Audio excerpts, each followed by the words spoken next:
Thank you very much, ladies and gentlemen. If you are not seated yet, kindly take your seats. And I do think it's appropriate to give God's chosen voices a huge round of applause, please.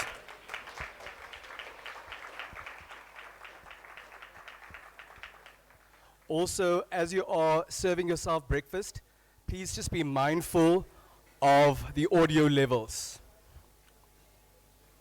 In that regard, I would like everyone to please settle down as far as humanly possible under these circumstances.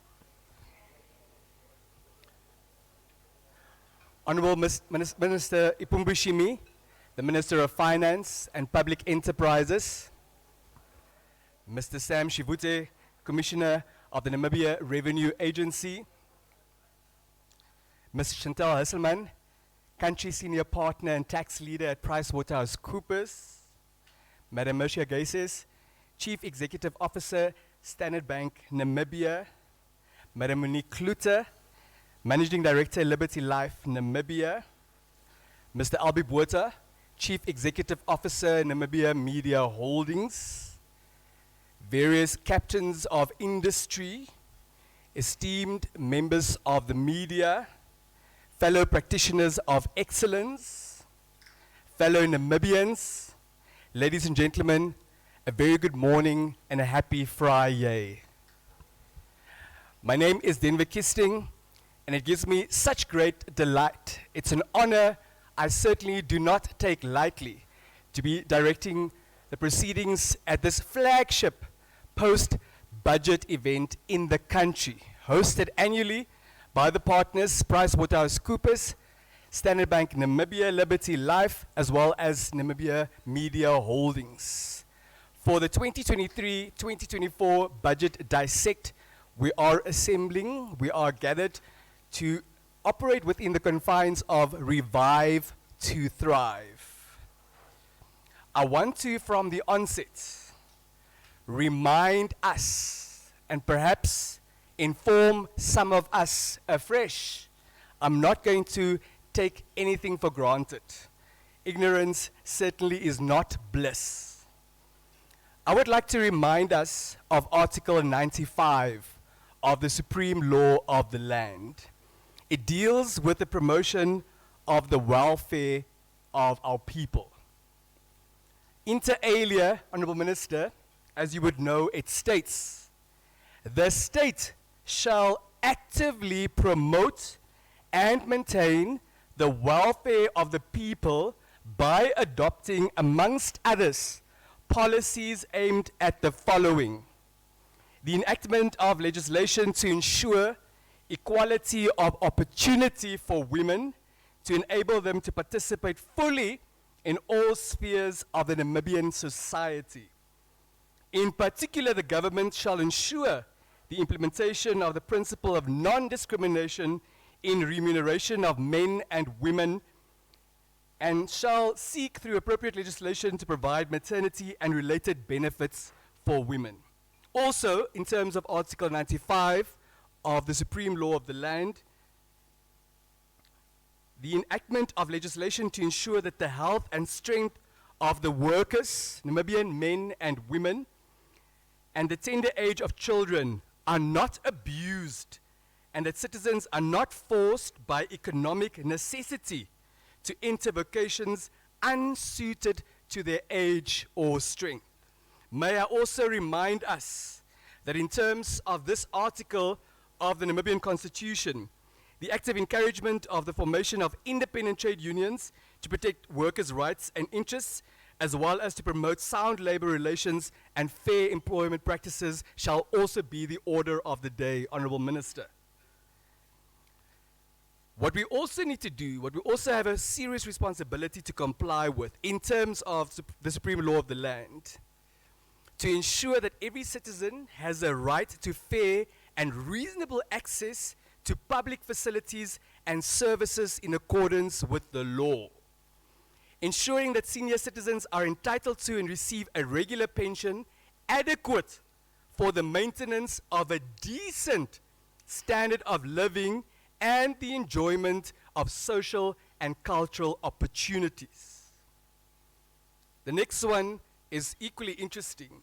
The enactment of legislation to ensure that the unemployed, the incapacitated, as well as the disadvantaged are accorded such social benefits and amenities as are determined by Parliament to be just and affordable with due regard to the resources of the state. As I'm wrapping up,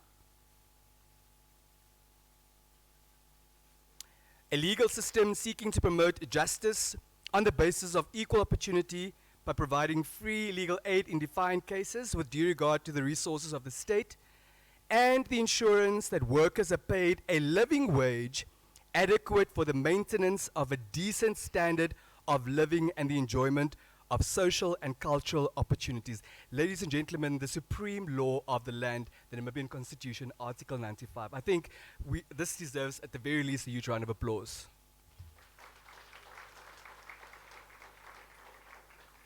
So as we dissect, as we take stock, as we reflect, but also certainly as we peep into the future of what is in store for this beautiful country and her amazing people, let us always and consistently have due regard of the provisions of the supreme law of the land and certainly the provisions of Article 95 of the Namibian Constitution. Without any ado, whilst Mr. Nelson Lucas, Head of Corporate and Investment Banking at Standard Bank Namibia, gets ready to officially welcome us, I'd like to again call on God's Chosen Voices Choir for an item. My understanding is that God's Chosen Voices will choose to provide the item after Mr. Lucas has spoken. Therefore, let's give Mr. Lucas a huge round of applause.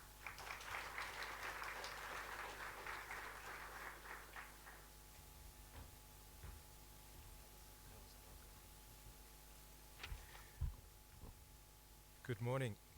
Good morning, ladies and gentlemen. Allow me to acknowledge the protocol that has been observed and established by our Director of Ceremonies, Mr. Demba Keesting. My name is Nelson Lucas, Head of Corporate Investment Banking.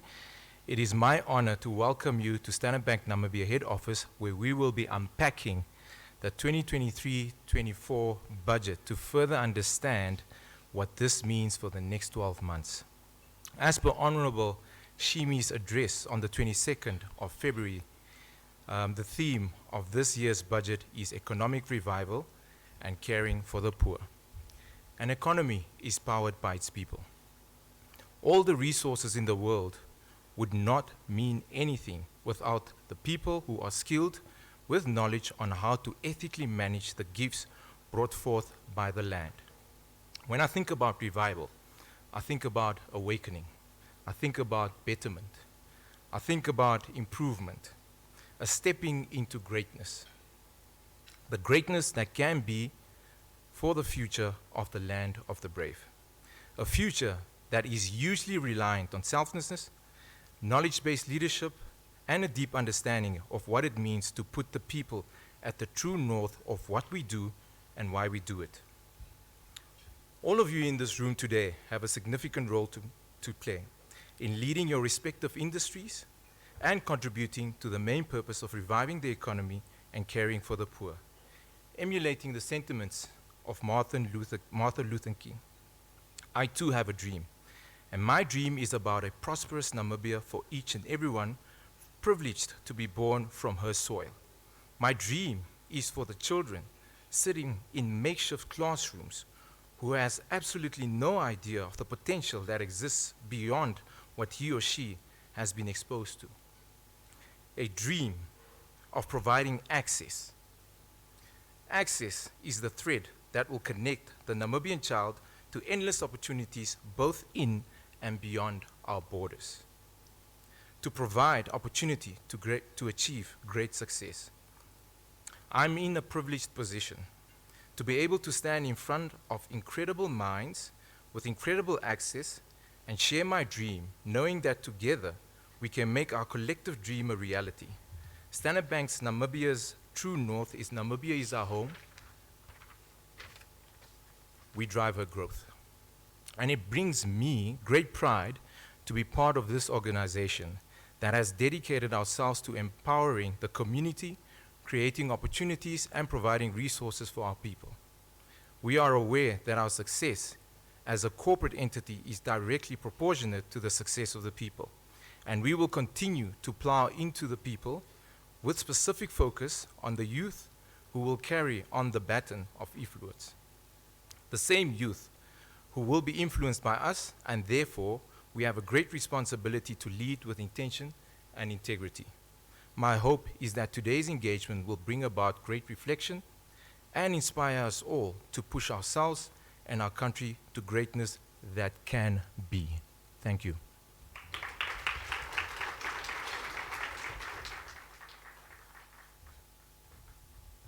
Let's give him another round of applause, please.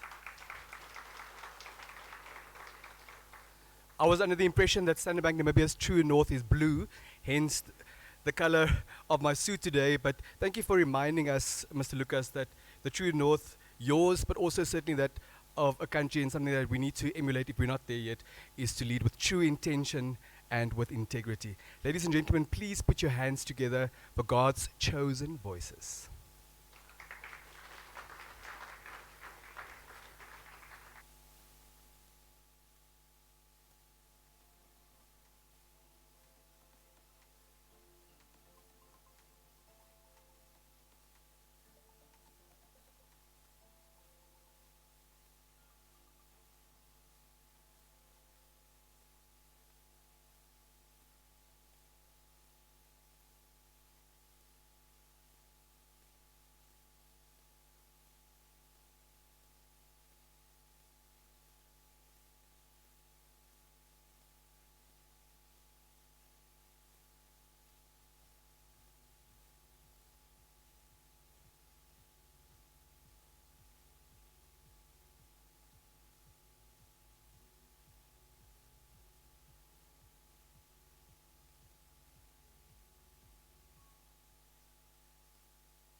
The next item that we are going to perform is called On Namibia Ihire Tura Kutuka.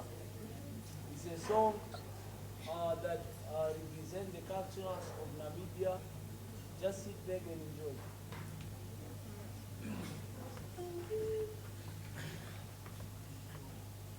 Namibia, Africa's pride of cultural diversity. Namibia, Africa's pride of cultural diversity. A land of wide, open spaces, a land of cultural diversity. Namibia, Namibia, a land of wide, open spaces, a land of cultural diversity. Namibia, Namibia. Aye, oh my Namibia, Aye, oh my Namibia, Namibia, Namibia, Namibia, Namibia, Namibia, Namibia. The window, the yapping, over. Oh yeah. Oh yeah. Amanda.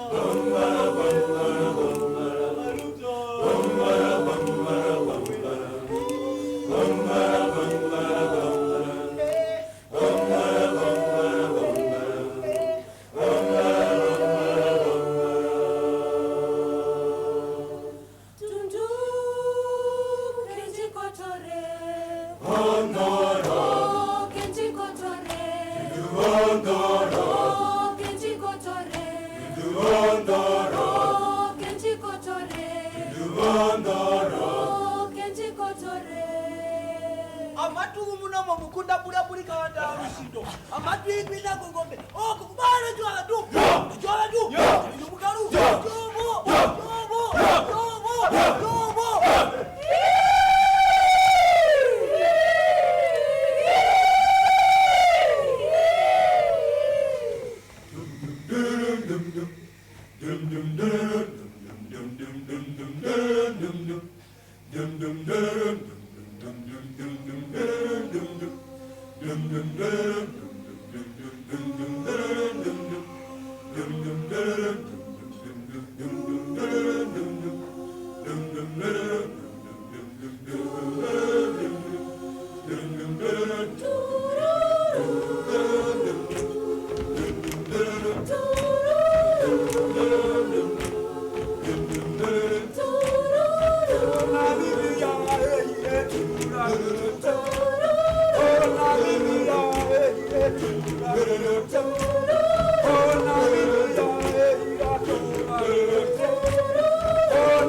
If we are alleging that we are reviving in order to thrive, certainly that round of applause does not crack it.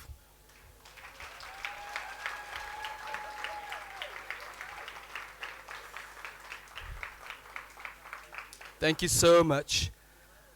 I do not have the authority and or the mandate to express an opinion on the choices that the Creator makes. But certainly, as far as those voices are concerned, God made an excellent choice. Let's give them another round of applause, please. Ladies and gentlemen, should you be unaware of the following information, the restrooms are to my left and then immediately right. So it would be to your right and then immediately right. We do not know what the minister has in store for you and what that may give rise to in terms of our body's capacity to deal with stress and to cope with dire straits. So it would be good for you to hold onto that information. Allow me to, at this juncture, please call on the Minister of Finance and Public Enterprises, Honorable Ipumbushimi, for delivery of the keynote address. Honorable Minister.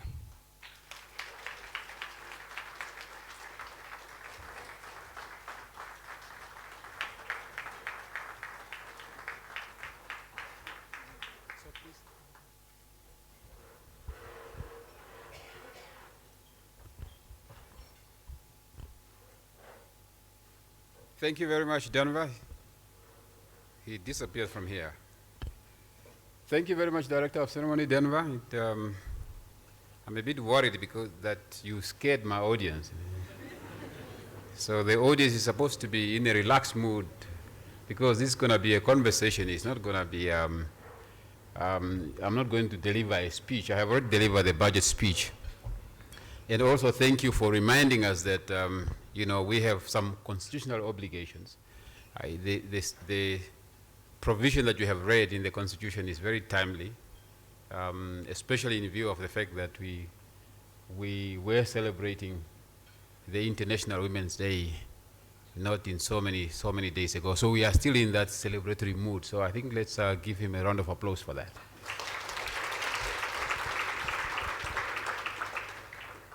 So I was actually hesitating whether I should reread the budget speech again, because I was told that there are some who didn't have time to listen to the budget speech because they were busy with serious work. I don't know what is serious work. But I realize that it's going to create some perverse incentives, because if we do that, next time nobody's going to listen to my budget speech. So I'm going to refrain from telling you what is in the budget speech, so that next year you will not be busy with serious stuff, but your serious stuff will be the budget speech. But I chose to give you just a quick summary of what the budget entails. Now, the budget is standing on 3 pillars, and I'm going to quickly just summarize those 3 pillars. So one, we're saying the budget is pro-growth. So what do we mean by that? We're happy that our economy is starting to show some signs of recovery. The estimate for growth that we are projecting for 2022 is in the region of 4%, something that we have not seen over a long time. So definitely it's something we're celebrating.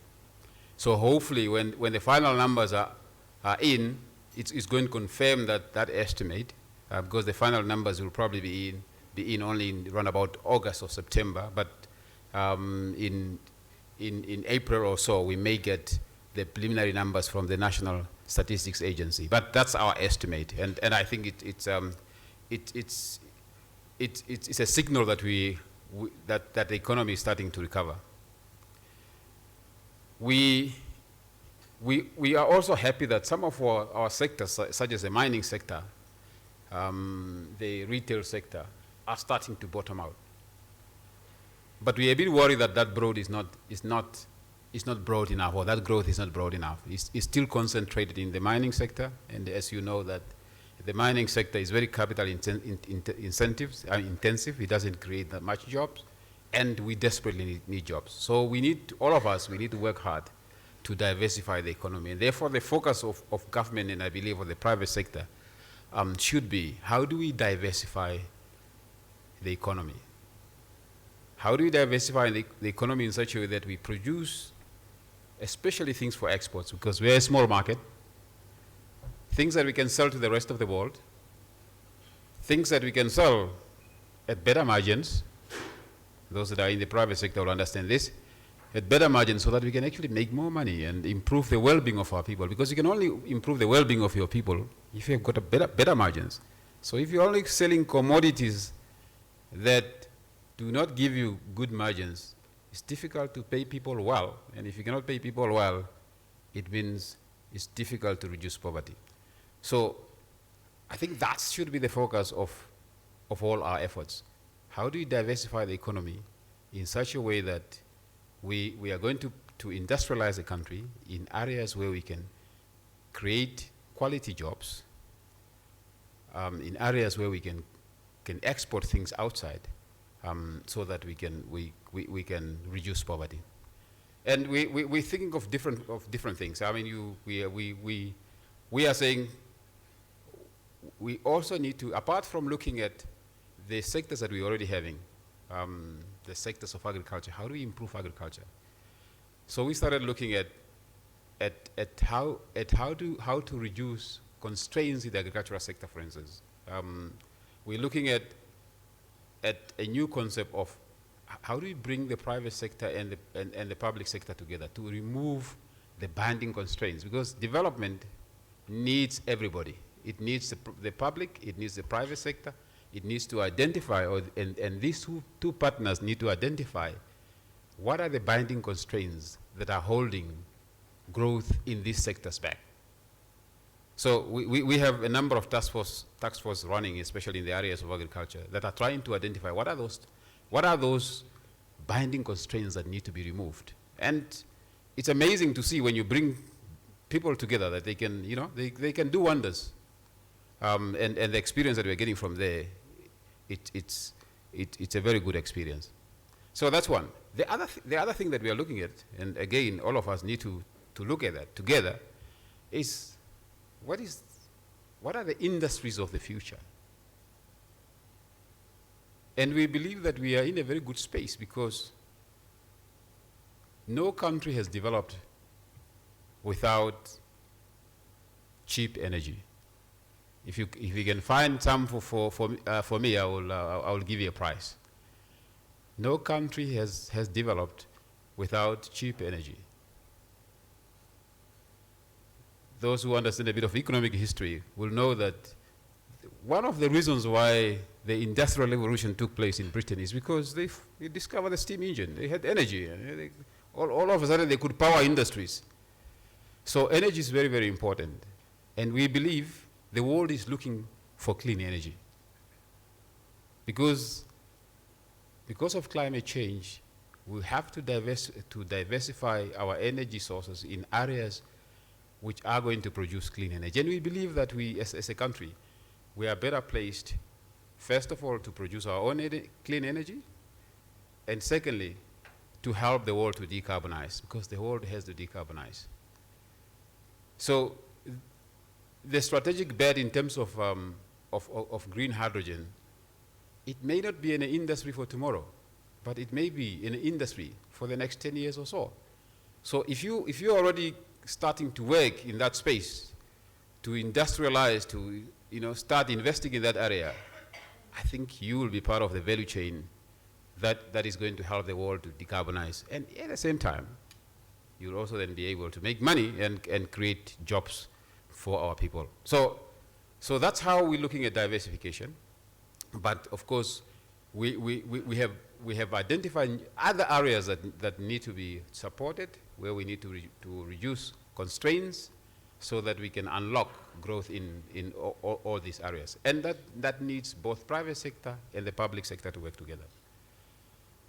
So the other areas that we are looking at in terms of supporting growth is also on the infrastructure side.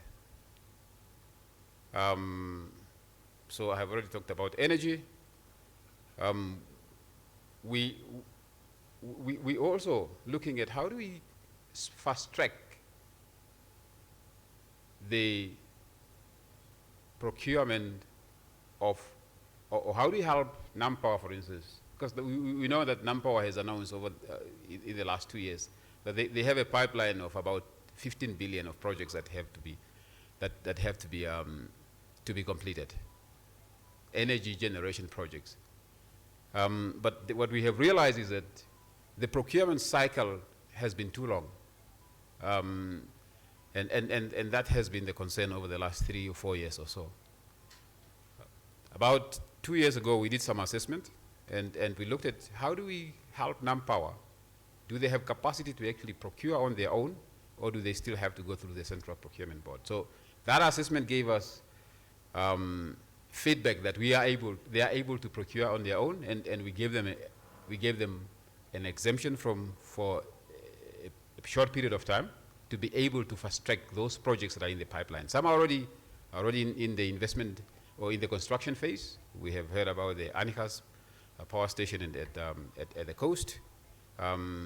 Some they are busy with the procurement process, and some are still coming. So the idea is to boost the energy production capacity so that we can have energy. Because as I said, without energy, you are not able to industrialize. So that's one part of the infrastructure that we are looking at. The other part of the infrastructure that we are looking at is, of course, to modernize our railway line, and also to strengthen Transnamib. You may have heard in the budget speech, those who were not busy with serious stuff, that we have worked with Transnamib, the Development Bank of Namibia, and the Development Bank of Southern Africa to secure a facility for Transnamib. And I'm happy to report that we signed those documents last week, and we hope that the money is going to start rolling now for Transnamib to be able to buy locomotives, rolling stocks, so that we can modernize our rail transport. On top of that, we are also looking at modernizing the railway line. You may know that government has invested heavily in upgrading the railway line from Walfish Bay to Kransberg, Nusakos. We are continuing to Grootfontein, so we are busy with that process. So the next phase will be looking at how do we upgrade the railway line from Kransberg to Grootfontein, because this is a key infrastructure. On top of that, there's a feasibility study that is almost concluded, looking at can we extend it further to Katima Mulilo, and hopefully one day connect it to Zambia, Botswana, and Congo DRC. So the creation of logistic infrastructure and the upgrading of logistic infrastructure is very, very critical, because we have aspiration as a country to become a logistic hub.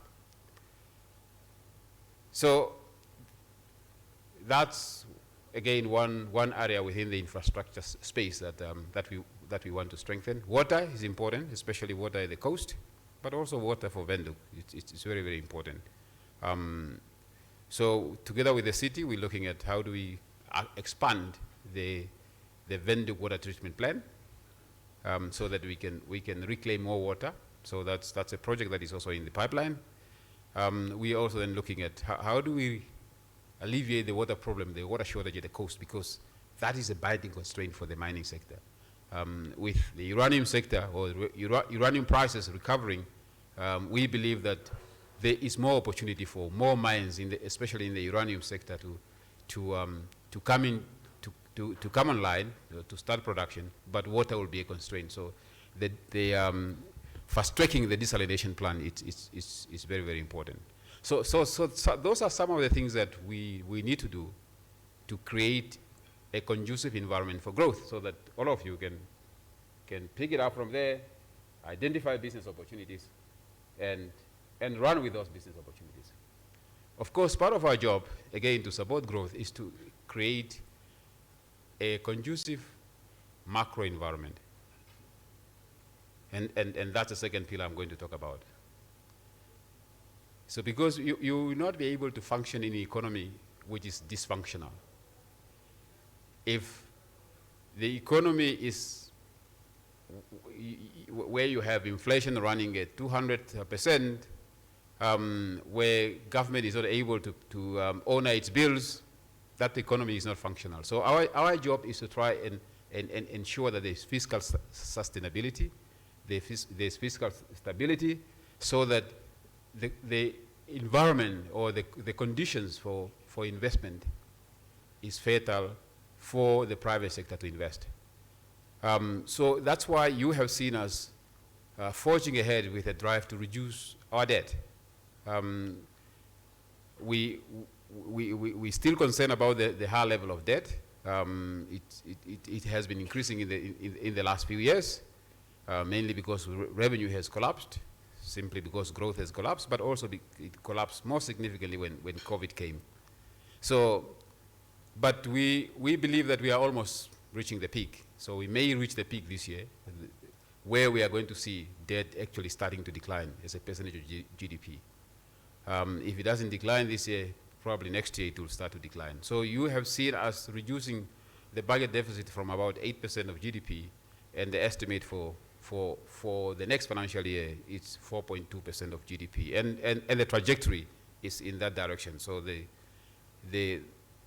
direction of travel is to reduce debt to GDP significantly over the next few years.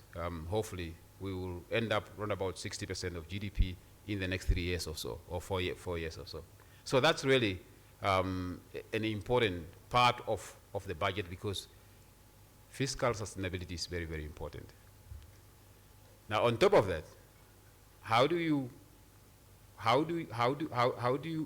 reduce your deficit? Of course, I have talked about growth, because if the economy is growing, you are able to generate revenue, and that revenue will then fund government activities.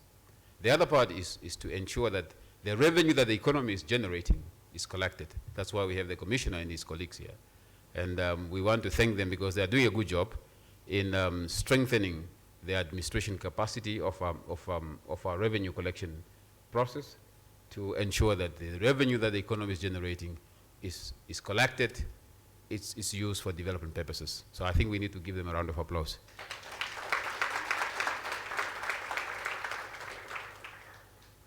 So that's about sustainability. The other part, the other pillar it's about pro-poor. So not everybody is in a fortunate position like some of us. There are those who are not able to make ends meet every day. The vulnerable people. You have seen in this budget, we have given them a small increase. It's a 7% increase from what they are getting now at the moment. Of course, still slightly below food inflation. But I believe being given something is better than not getting something. And therefore, the budget has also looked at the most vulnerable people of our society. And we have to, because if we are going to leave them behind, first of all, it's a seed for instability. And secondly, we can't be on a moral high ground if you have a society that is leaving its people behind. So that's a third pillar of the budget that we have presented in Parliament. I believe you all had a chance to look at the budget speech. As I said, I haven't come to give another speech, but I believe we are all committed to work together, because we can only get Namibia and make Namibia a better place if we all work together.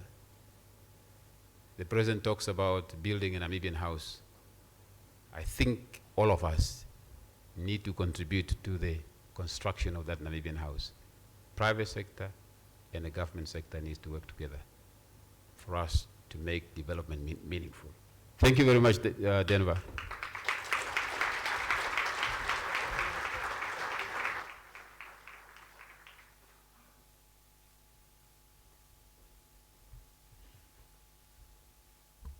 On a Friday, the weekend has landed, and that is the applause for your Minister of Finance and Public Enterprises.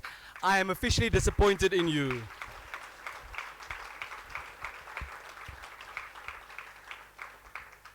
I think it's a call that we all need to heed. We require all hands on deck to construct the Namibian house, to co-create the house, the home that we all want to live a dignified life in. So please internalize that call. Let's please take it very seriously. the minister was talking about a dysfunctional economy, and he said it would be an economy where inflation is in the vicinity of 200%. At least in January, Yuan, we were only about 193% short of that. So I think we still have a bit to go. There's certainly hope on the horizon. But hearing that we're standing at about 70% debt as a percentage of gross domestic product at the moment, and that the prospects still exist for that to escalate before things get better. What we need to bear in mind is, irrespective of how tight that belt is fitting that you're wearing this morning, we have to provide for the fact that you may have to tighten it even more. Are we good with that? Are we able to breathe under those circumstances? It's going to be tricky. It's going to be very tricky. In any event, we're about to proceed to my most favorite part of these proceedings. And what I'd like to ask you as members of the audience to do, please pay good attention to the conversation. Kindly think about what it is that you want to have covered, that you want to ask that has not been asked. We are always in a race for time, so let's not duplicate questions, but we do want to hear from you. So take note of those. Indicate to yourself already who you want to pose it to. We don't want to hear that you want to ask it to the entire panel. We have plans for the weekend. We don't want to be here until Sunday afternoon.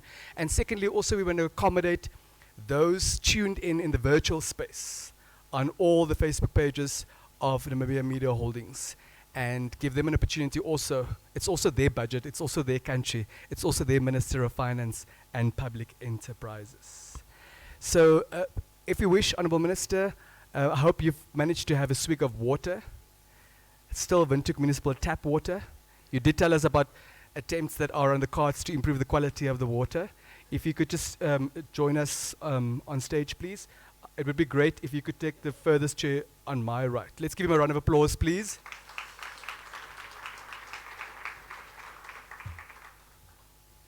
Madam Monique Klute, Managing Director of Liberty Life Namibia. Let's give her a round of applause too as well.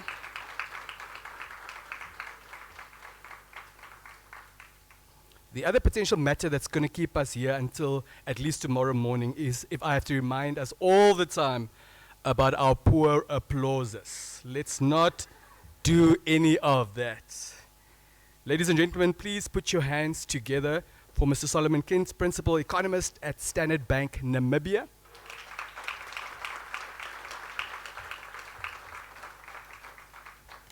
While I remember it, I saw not too long ago that there was a mobile device or mobile devices that gave rise to trauma on a particular side of the room. Follow my eyes, do not look now. Let's not traumatize one another. Please make sure that your mobile device is at the very least on silent mode. Flight mode is in fact what's preferable. Is that okay? Ladies and gentlemen, let's please put our hands together for Madam Chantal Hesseman, Country Senior Partner and Tax Leader of PricewaterhouseCoopers Namibia.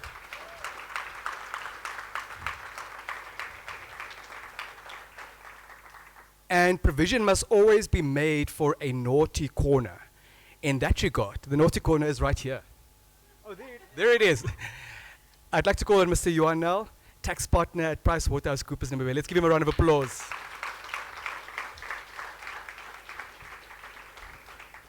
In accordance with the call of the Minister of Finance and Public Enterprises about us all having a very serious responsibility and part to play in constructing the Namibian House, we have played the part as demonstrated, Honourable Minister, as taught to us by ease. And this is how proudly Namibian most of us are today. Let's give us a round of applause.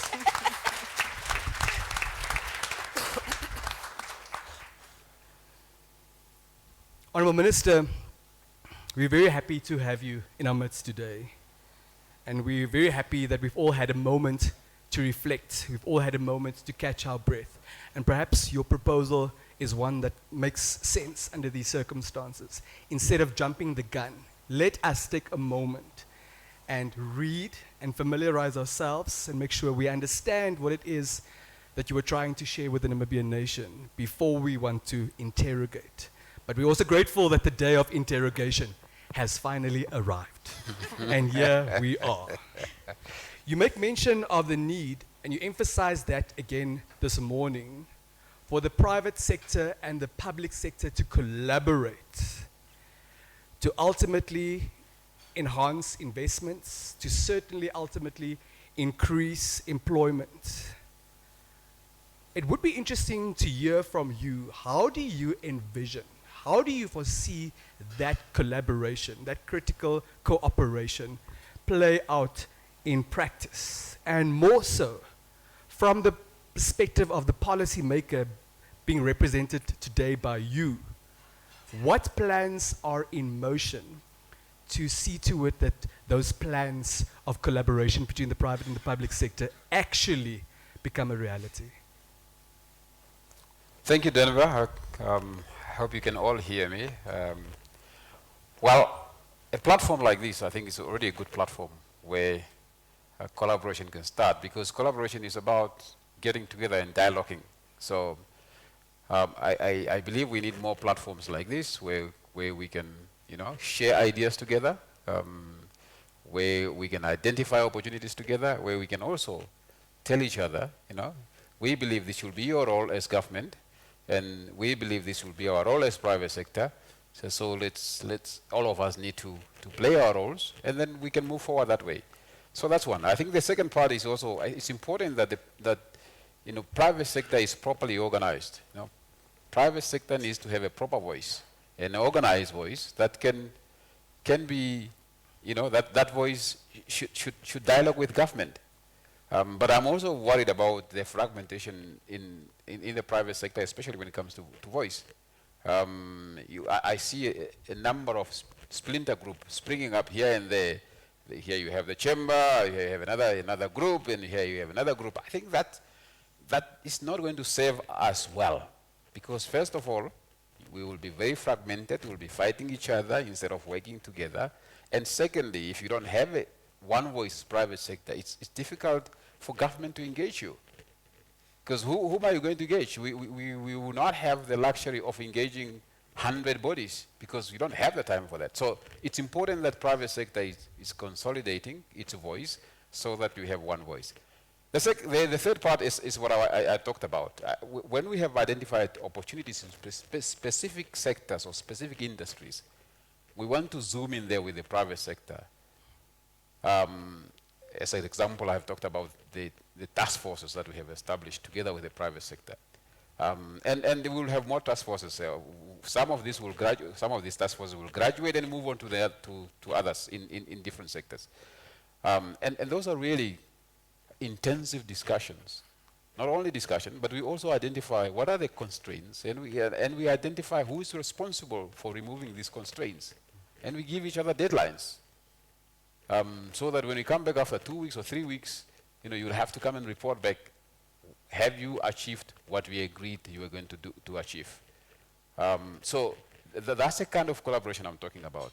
Because development is hard. If anybody tells you that development is easy, that person is not honest with you. Thank you. Thank you very much. While we are at it, who is responsible for removing those constraints? Who is to accept responsibility? I believe it's a joint responsibility. There's a role for government, and there's a role for the private sector. Private sector, the minister has respectfully thrown some shade. I hope it caught you.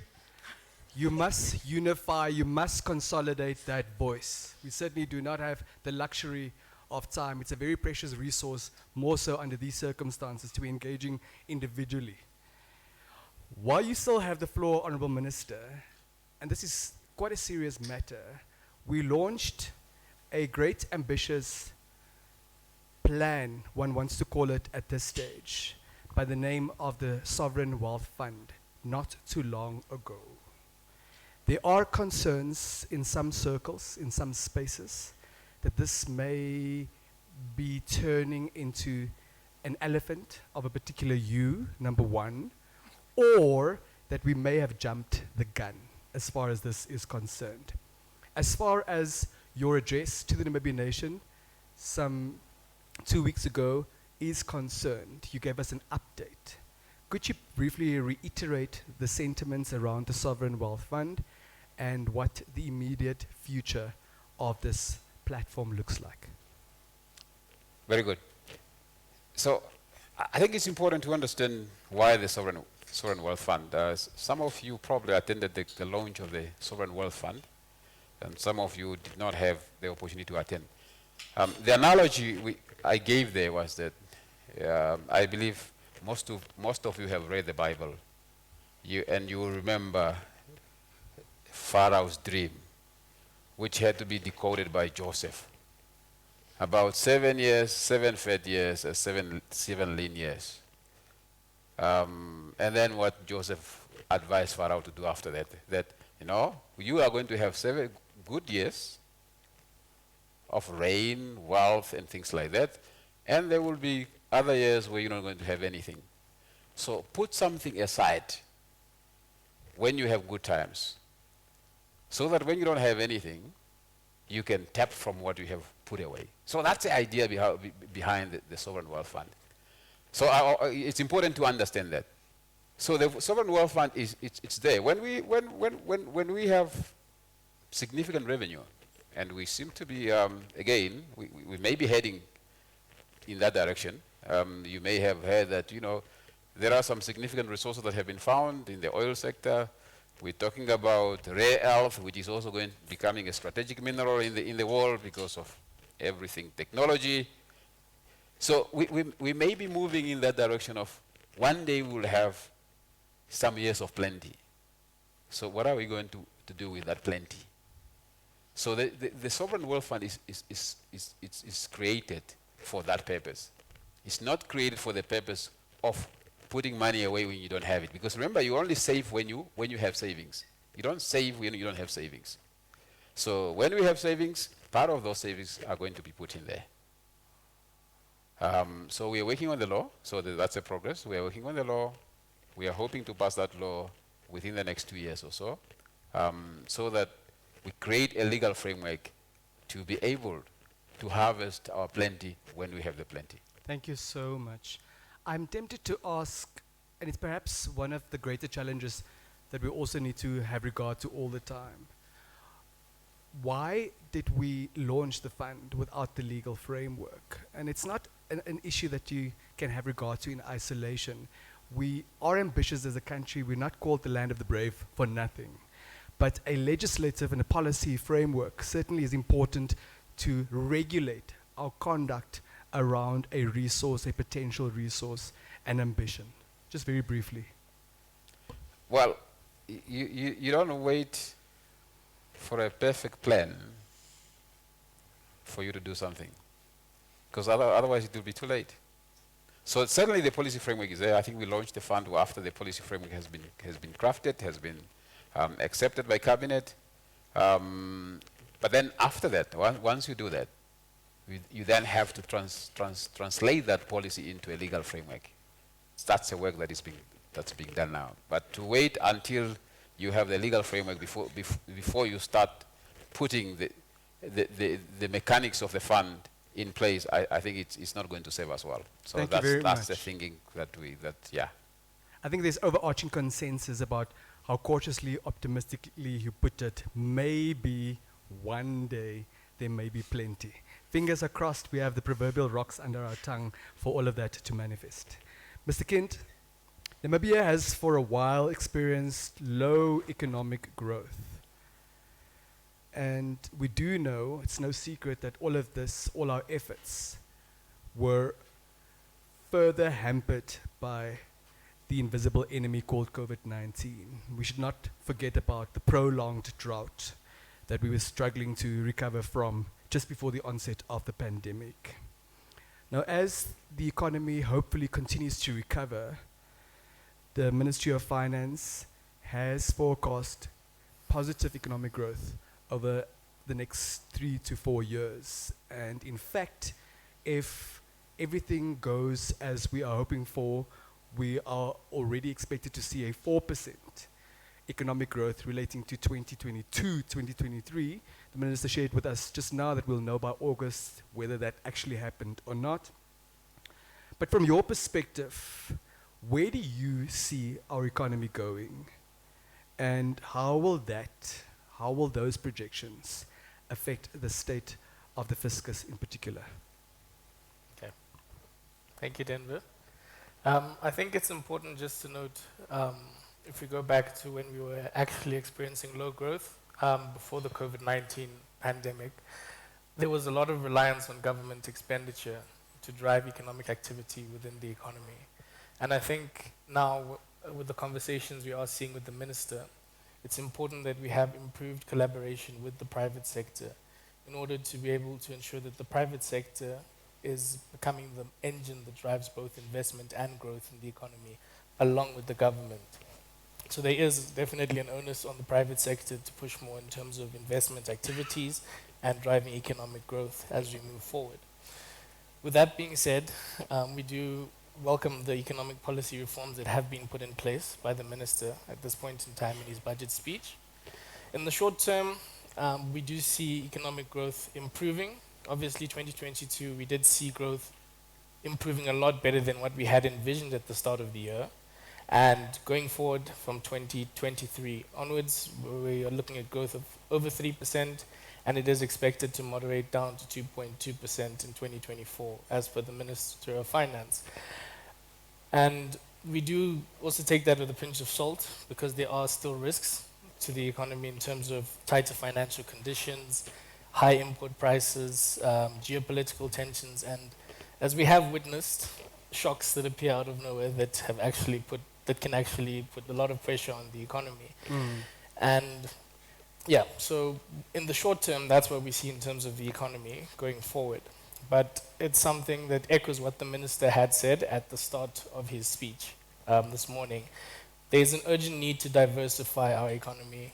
If we're looking at our GDP results, particularly from last year, we see a common trend in terms of that it's the same sectors repeatedly over and over again that we are very reliant on in terms of our economic growth. So there is definitely a need to diversify the economy going forward at this point in time. We need to ensure that the right policies are in place, the right frameworks, and the right technical skills and expertise are in place to ensure that growth is achieved. So at this point in time, we need to be able to take advantage of our low-hanging fruits in terms of our traditional sectors, but we also need to be able to climb higher up the tree and add more value to what we are producing. Who's going to catch us if we fall? That is a collaborative effort between the whole country, as the minister has echoed. I think it's very difficult at this point in time to expect the government alone to solve the problems that we are seeing and the bottlenecks that have reared their heads continuously. And so we need a strong collaboration between private and public sector. But with that being said, going forward, we do see exciting times in terms of both the oil and gas finds and the green hydrogen. But we also don't want to be in a state where we are placing all our eggs in one basket, and therefore diversification is important now more than ever.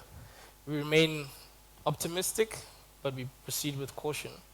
And with sustained long-run economic growth trend improving and increased revenue, we should see a further stabilization of the fiscus, which will definitely go a long way to helping achieve the fiscal sustainability goal that the minister has put before us.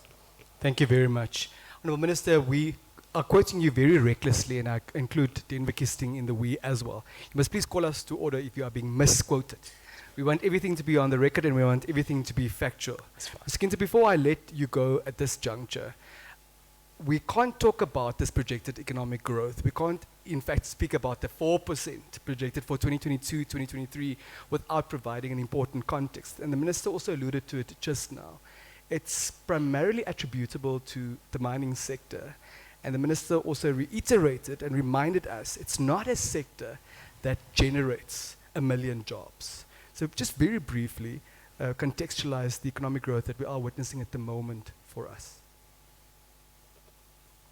So the economic growth that we are seeing at this point in time obviously is being dominated by mining. I think if we look, almost 50% was coming from the mining sector, from the 2.7 growth that we experienced last year.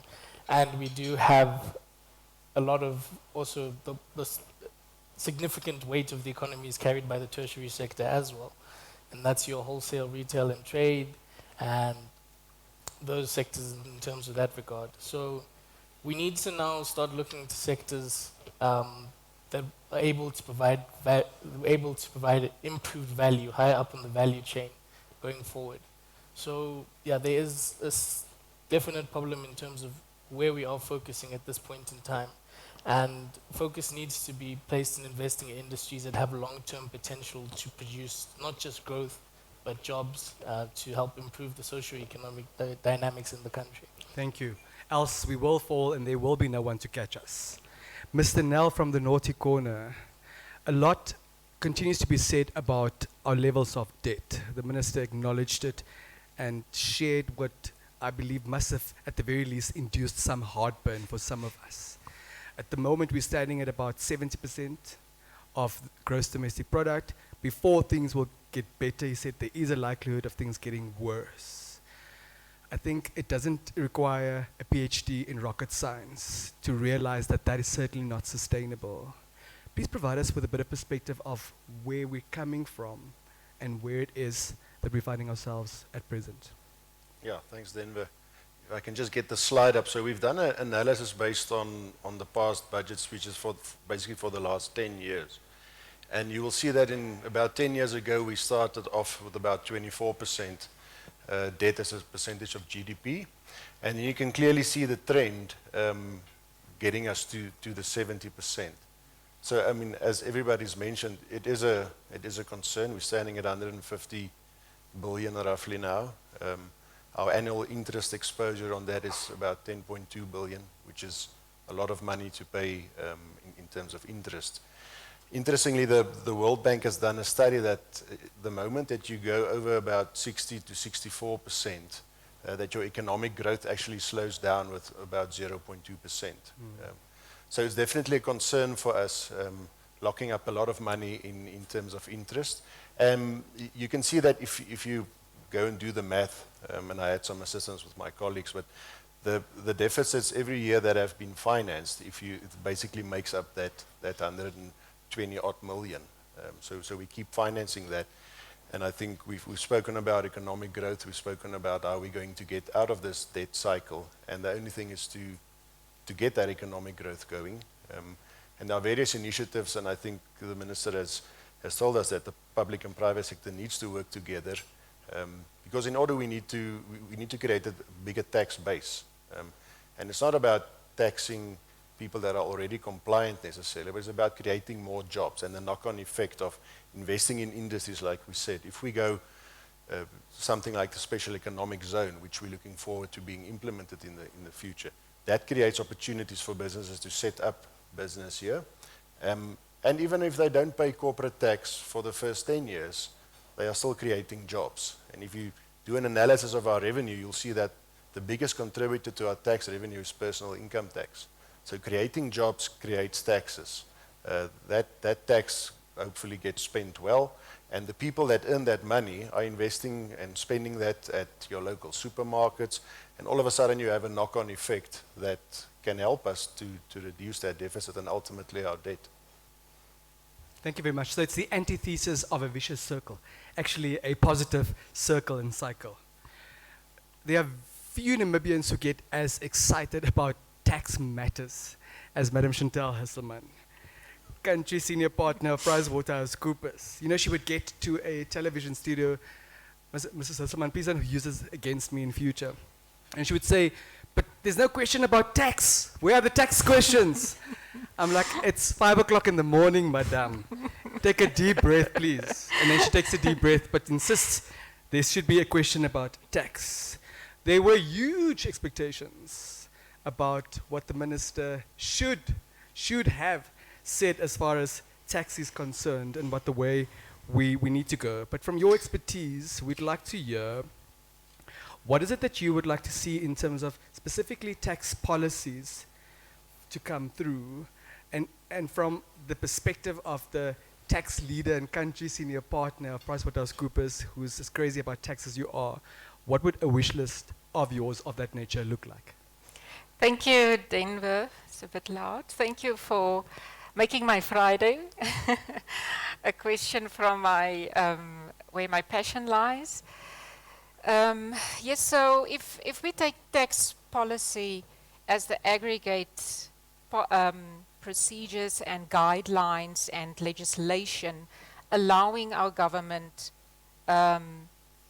enacting various pieces of tax legislation and allowing our government to raise tax revenue.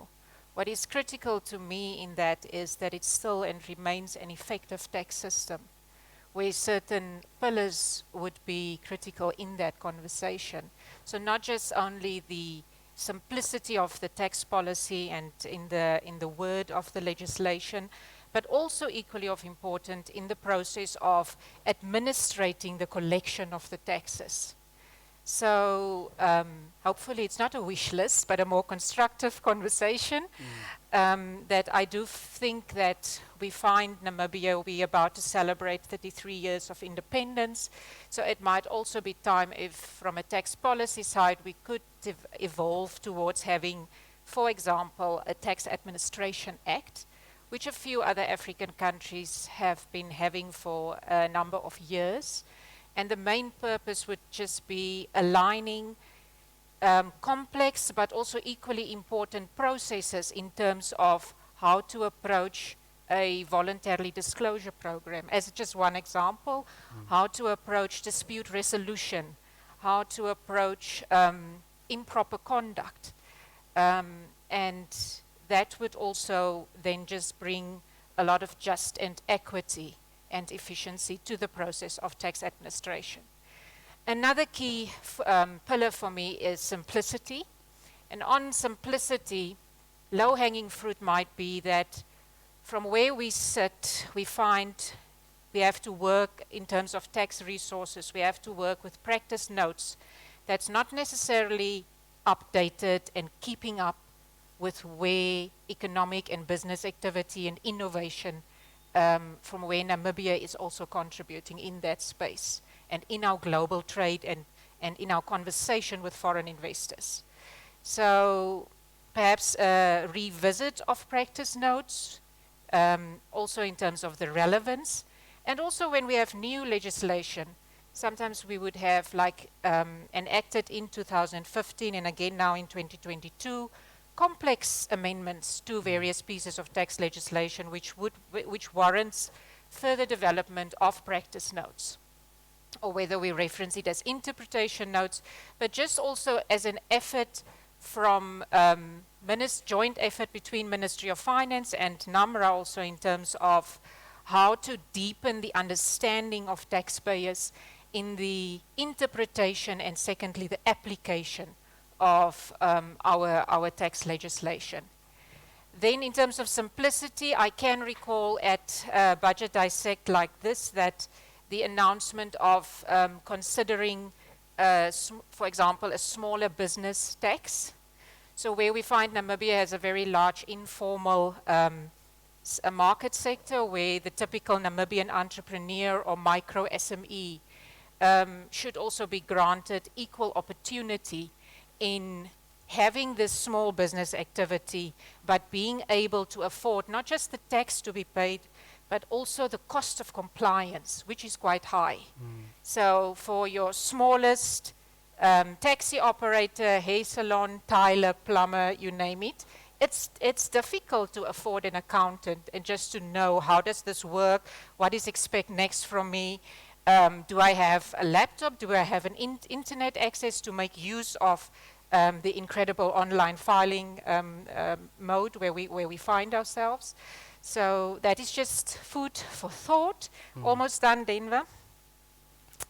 Then Honourable Minister also touched on the looming energy crisis. So with all eyes on Namibia at present, is important to have that urgency towards what is it that we need in terms of green taxes or any other tax incentives in terms of renewable energy and speaking to the need of the day. Johan also touched already on the SEZ framework, where we find if the EPZ legislation is phasing out, we find ourselves at least once a week in a conversation where a foreign investor would request about, so where's Namibia on our development of SEZ legislation, if that is the way to go, and what we think it would entail, and speaking to a lack of investor confidence if the immediate response is that we cannot put down a bill and discuss at least a bill with foreign investors. Maybe Technology is a great maybe friend, that's but my they are not cue a to consistent end. friend. Yeah. Very well. And the congregation says, yes, yeah. Everybody say, yes, yeah. Denver, I wasn't finished. Very My well. last contribution would be... Is there a challenge or is there no challenge? Are we good to go? We're good to go, it seems. Okay, thank you. So my last contribution would be just overall in terms of tax policy development. If a proposed amendment is supposed to speak to the need of the day, hopefully not again pandemic impacted economies, but whether it's drought, whether it is reduced economic growth, whether it is the current food inflation, if proposed amendment is supposed to speak to the need of the day and provide relief, specifically on household level, I would urge tax policy developers to focus on making sure that there is a shortened timeline between announcing of the proposed legislation or the investigation thereof throughout all the complex processes, dual process that it requires, I acknowledge that, stakeholder engagement, which we also have more exposure and experience to the past 3 or 4 years, which is greatly welcome, but all of that not to delay the initial intent of bringing that relief in the moment to where it is needed. So that if the proposed amendment does not require complex legal drafting, for example, that it is perhaps not grouped with other proposals that require much more research and complex legal drafting and rewording and reviewing, so that we can just have a shorter turnaround time of getting the acts enacted and getting benefit to where it's needed. Thank you. The congregation repeats, yes, yeah. I think the lady deserves another bottle of still Windhoek municipal tap water. Thank you so much, Mrs. Husserman. Thank you. I would like you to urge you just to slowly start getting yourselves ready for the questions. We are moving along steadily. Ms. Klute, we're saving the best for last. Okay, let's hear you, Denver. We're very happy to have your expertise as part of the panel as well. But talk to us specifically what your thoughts are around the impact of an increase in the tax bracket, what that would look like and what that would mean for us. Thanks for the easier questions, Denver. Makes me happy. So there's a proposal to increase the lower tax bracket from the 50 to 100,000, effective 1 March 2024. And I suppose the obvious point is we're putting putting money back in the hands of consumers. So it's about 9,000 Namibian dollars going back into every household where there is an employed individual at this stage. I think, and as much as we're making that available to people, that's great. I think there's another element that we've got to consider here, which is, and Tateshimi and I were chatting about it a little bit earlier, is we saw the outcry around FEMA and compulsory preservation that happened during last year. And that talks to me about people wanting access to money, not necessarily thinking about saving for a rainy day, not necessarily thinking about putting money away for any event that and protecting themselves against shocks that may occur in future. So I think there's an important element of education that's got to be coupled with this. As much as we make money available to people, we have to ensure that we educate them around how to use that money. And I remember having a chat with the ED of education, and she said to me, but we teach kids that. And so as I think back to my days at school, we were taught to account for money. We were taught what revenue is, we were taught what expenses were, and so forth. But were we taught how to manage money in an everyday way? Probably not. And a lot of what happens is we are left to our own devices when we get to the point where we start working. You do what you saw your parents do, or what you saw other people do, and it's not necessarily that trick of how to use your money best. And I think there's a real area of growth for our Namibian nation in that. And that we've got an opportunity to impact at a school level, because we know that there are many Namibians who are cooked already, who are not going to make those changes. So let's try and make the impact where it can make a difference, which is with our Namibian children. And then obviously, as parents, we have a responsibility to pass that information on. As an industry, we have a responsibility to ensure that we are rolling out financial literacy programs and trying to assist where we can. And I think those two elements have got to be coupled together. I don't think we can look at them in isolation at all. Thanks, Denver. Short and sweet. Let's give her a round of applause. Of course, we had hoped that the tax threshold would already be increased from 50,000 to 100,000 this time around. But Honourable Minister, we want you to know that we are not lacking compassion. We are not lacking understanding or empathy. But as Madam Klute alluded to, Namibians don't want to be told anything. We don't want to be told what to do with our money. We don't want to be told to please preserve your money for a rainy day. We don't care about rainy days. We want it now. But as we are walking each other home to a safe Namibian home, we need to hold space for one another. Honourable Minister, I think the time is ripe for this moment. A lot has been said. A lot continues to be said. And long after we have left, all of us, this realm, a lot will still be said about the rich discoveries of oil, gas, and certainly green hydrogen. Many are accusing us of selling Namibians' dreams. I accept responsibility for having come under fire as the alleged green hydrogen brand ambassador. What on earth that even would be, I don't know. But help us understand, very importantly, how do we plan, notwithstanding the projected benefits expected over the next couple of generations only, what do we plan to do? How will we see to it that Namibians start benefiting from all of this now and as soon as possible? If you can keep it brief, that would be great. Thank you. Absolutely, I will keep it brief. I think the first thing is that as the owner of the resource, how do you ensure that you get your fair share of the cake? And I think that's an important question that we as Namibians need to interrogate, because I get worried when I hear an overemphasis on ownership. I think the conversation should not be just about ownership. It should be broader than ownership.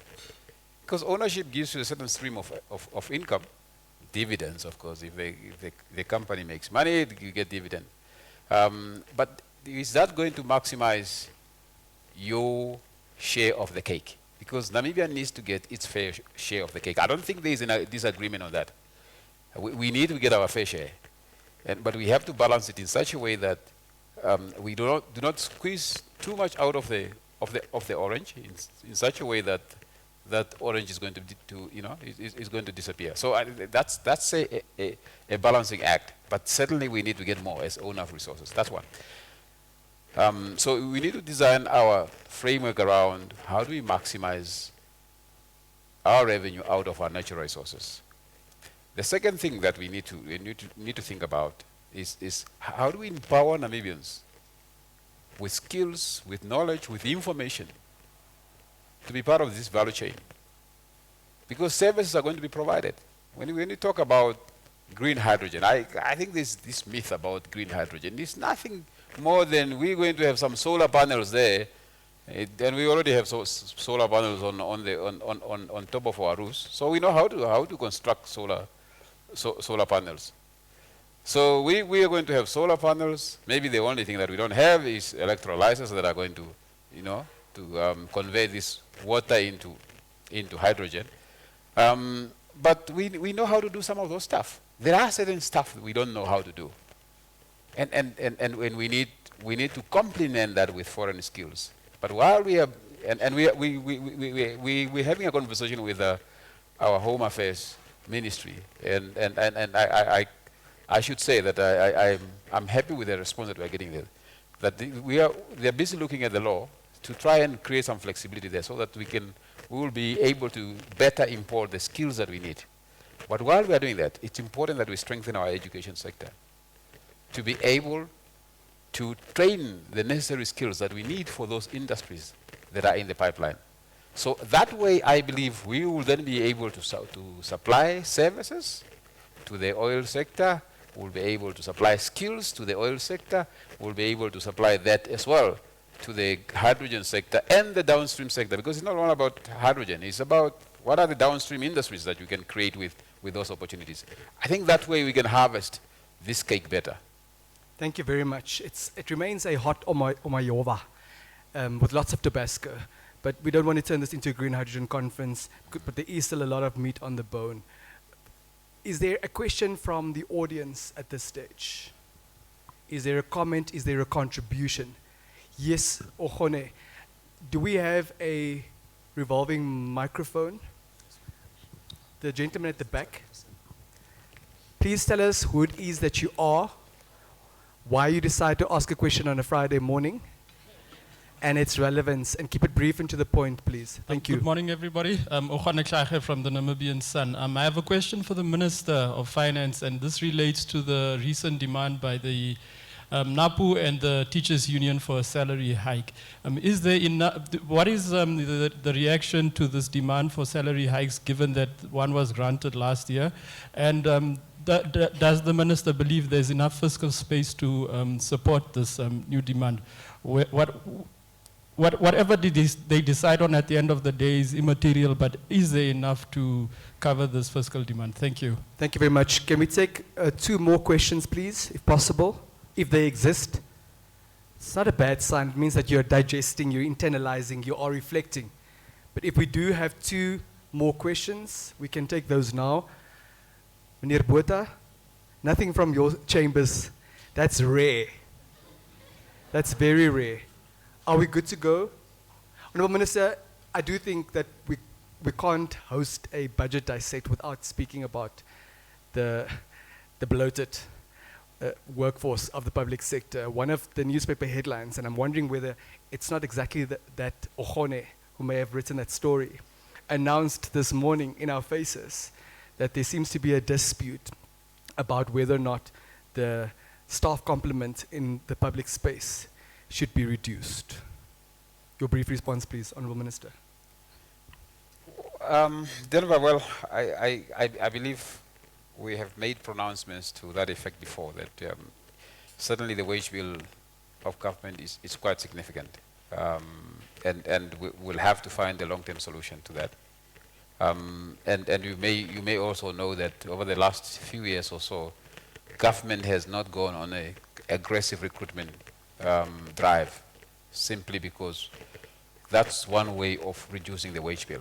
So because there are those who are exiting the system, but you're not replacing everybody who is exiting the system. So that way, through what is called natural attrition, so the wage bill is coming down. The rate at which it's coming down is still a bit slow. We will have to think of other aggressive ways of reducing the wage bill.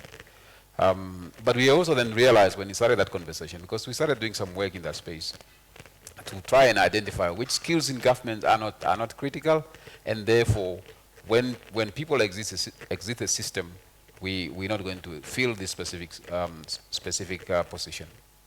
But then we also then realize that if we do that aggressively, it's going to create another problem for ourselves, because these employees that are going to exit the system earlier, are also contributing to the pension fund, to GIPF. So if most of this, and this fund is maturing, so in other words, the people who are exiting the system direct pension from this system, that number is increasing. And the money that is coming in the fund comes from the people who are working. So if you have more people exiting the system than the people who are actually contributing the system, you are going to create a problem in it. So that fund is going to have a deficit. Thank you. So it's not an easy solution, but definitely it's something that we are working on. Especially, as I said, the natural way it's working quite well. We hope it can move a bit faster. Thank you so much, Honourable Minister. As far as Okgone's question is concerned, I think it still stands. What the Namibian nation witnessed last year is that if there's enough pressure, the money will come through, because the money came through. And now pressure seems to be mounting again. Will they get another increase? I wanted to forget about Okgone's question because... Unfortunately, it's my job to remind you. Okhone has got this tendency of always throwing questions to me. Every day I have to respond to Okgone's questions on WhatsApp. So Okhone, why don't you just ask your question on WhatsApp again, just like what? Okhone, thank you very much for asking the question publicly. Let's give Okhone a round of applause. Yeah, no, well, I think it's, we understand the pressure on the income of civil servants. We also understand that civil servants have not received a salary increase since 2017, apart from the one that came in last year of 3%. And I don't think there are many people in this room that how many percent, sir? Of 3%. Okay. And I don't think there are many people in this room who have the same experience. So that part we understand. But we also understand that government resources are under pressure. We will engage the union, we will listen to their demands, but we will also then convey and give them statistics that they can look at. I'm sure we'll find a reasonable outcome. It's my motto that we're building this country one constructive conversation at a time. Ladies and gentlemen, we are running out of time, unfortunately. I want to formally and officially appeal to the four of you specifically to please keep it as brief as Madam Klute had taught us earlier. Ms. Kins, you touched on it earlier during your overview about the prospects of growth and what we are witnessing already. But there are pervasive challenges hampering these prospects. Talk to us very briefly about those persisting challenges. Thank you. Hello? Okay. Just looking at it now if we're looking at the budget as a whole, I think challenges that we are seeing or concerns still, even though the Minister has mentioned policies to try and reduce the debt ratio as it currently stands, having such a high debt ratio has actually, it actually exposes us to significant risks if there are changes in terms of domestic and global borrowing conditions as well as shocks to our growth trend. It places us under significant risk. At the same time, one thing that is a common trend is the volatility of SACU receipts that we continue to see. We are still quite reliant on that, and there is a need to diversify and widen the net of government revenue, and that goes hand in hand with the economic diversification. And as Johan did tell us, having the debt, such a high debt ratio, as the World Bank study, does mean that our economic growth does tend to slow. So from that perspective, there are those concerns, but also if we now take it back to the debt, our debt servicing cost stands at 10.2 billion this year, and if we look at that in comparison, our development budget is only 6.4 billion. So essentially we're spending more money paying back debt than actually focusing on developmental agendas that are necessary for the country. And it is something that needs to be worked on. There are policies and conversations that are happening, but we need to see action. And at this point in time, we also need to ensure that the expenditure that we are seeing from the increased revenue is actually spent on things that will lead to real returns in the future, and that we're not making the same mistakes that we have seen in the past. If we had not developed heartburn earlier, the heartburn is slowly starting to set in, right? It's getting very uncomfortable, but it's very important. Johan, Chantal touched on it earlier, and the Minister also spoke about it, that there are conversations the Minister shares with us, with the Ministry of Home Affairs, Immigration, Safety and Security, that we need to work on the manner in which we import critically important skills, which we lack. Of course, we need to accept responsibility to continuously also self-develop our own skills. Chantal spoke about the conversations that all of you have on a daily basis with investors, with potential investors, and what it is that concerns them. So there's no dispute about the fact that we need to work on the ease or the lack thereof of what it takes to do business with the land of the brave. Perhaps we need to be reminded once again about why that is important. And all of that includes and encapsulates policy certainty, legislative certainty. But just very briefly talk to us about that. Thank you. Yes, so I think to start off with, if you look at the ease of doing business, as Chantal mentioned, there's a few things. It's like there's registrations, and then there's the cost of compliance. And in both instances, we are lagging a bit behind. The World Bank had a study way back, the ease of doing business, where we didn't rate very favorably. They've discontinued the study for now. But if we look at things like registration of companies, it needs to be easy, it needs to be very transparent, and something that people always forget about is the deregistration of companies, which is a big problem. It's difficult to register a company, but to deregister a company and to deregister for tax is a massive issue that we're facing as consultants. We very often there's a situation where we find foreign investors that want to pay their fair share of tax in this country. But it's difficult to get them registered for that specific tax because the legislation and the way of operating doesn't cater for these transactions that are now coming up more frequently. Yesterday we had a call where we're dealing with a situation where a foreigner really wants to pay the tax, but in order to get that registration through, there's a lot of loopholes because there's processes that are being followed. So we need to find a way of easing that way, and then also creating a environment where people want to make Namibia, for instance, a holding company jurisdiction. We are a source-based income system, so setting up a company here that holds foreign investments is a good way for Namibia to attract these holding company jurisdictions because they won't get taxed on their foreign source income. And if the moment you bring that in, like Mauritius did that a couple of years ago, and they had massive success in simplifying the way that they structure setting up business in that country and attracting foreign investment. And the last one, just so that I can fit into Monique's time slot here, is the double taxation agreements. We have 11. If you look at our neighboring countries, Botswana, South Africa, they've got 30 to 40. Mauritius has got the most extensive framework.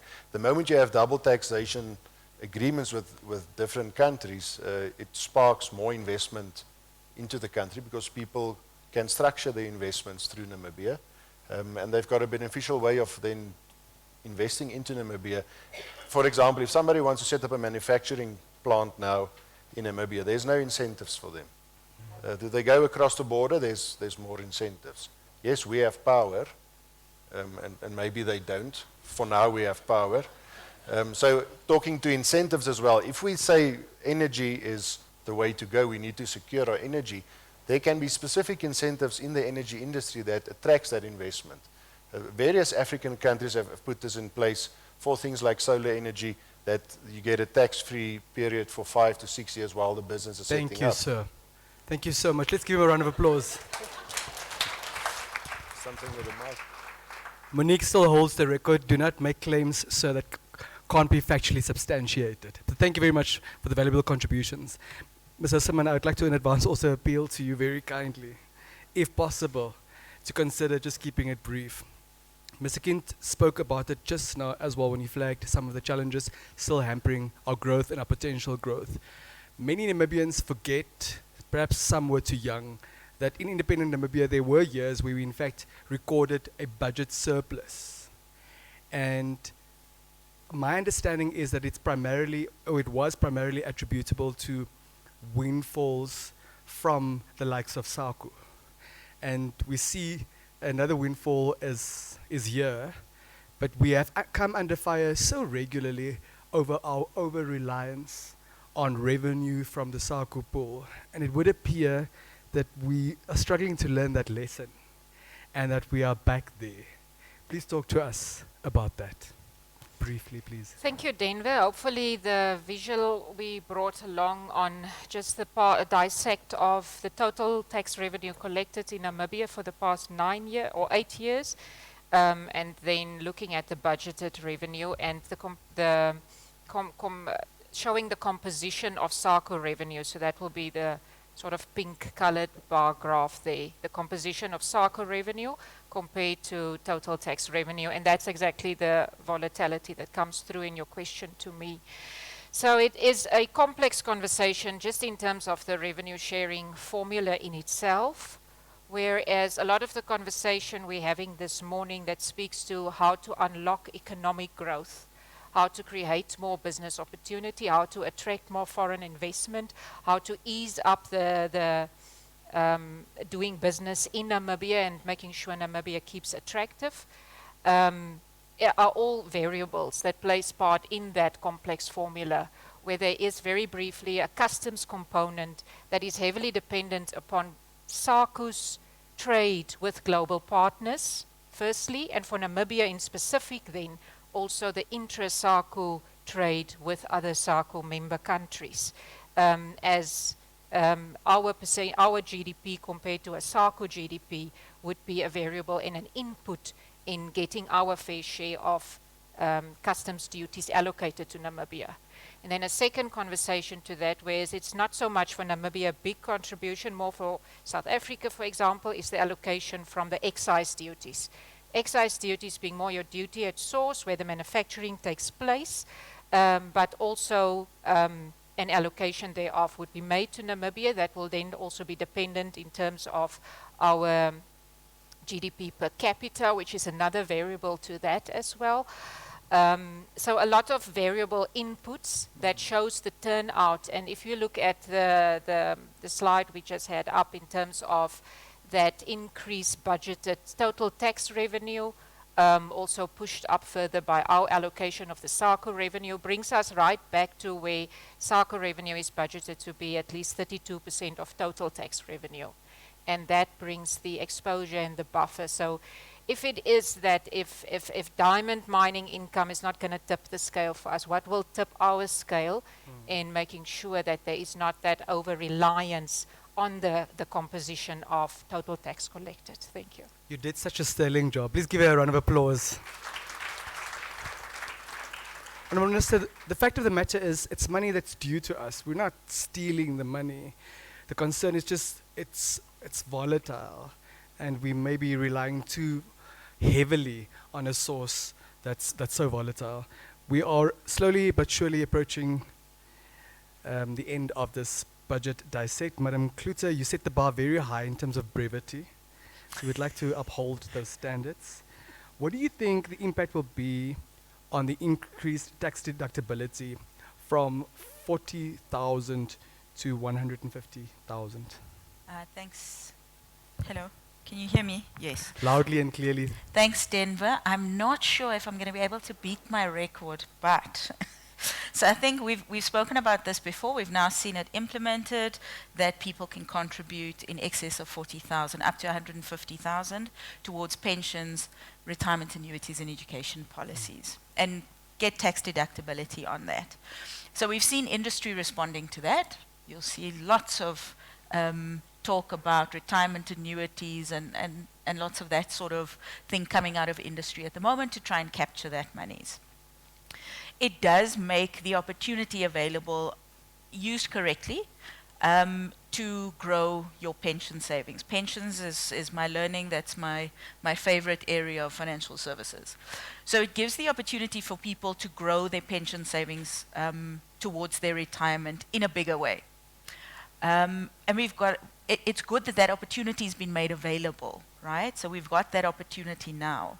People now have a chance to grow their net replacement ratio. So we're talking about what sort of pension you can draw at retirement as a percentage of your salary at the same stage.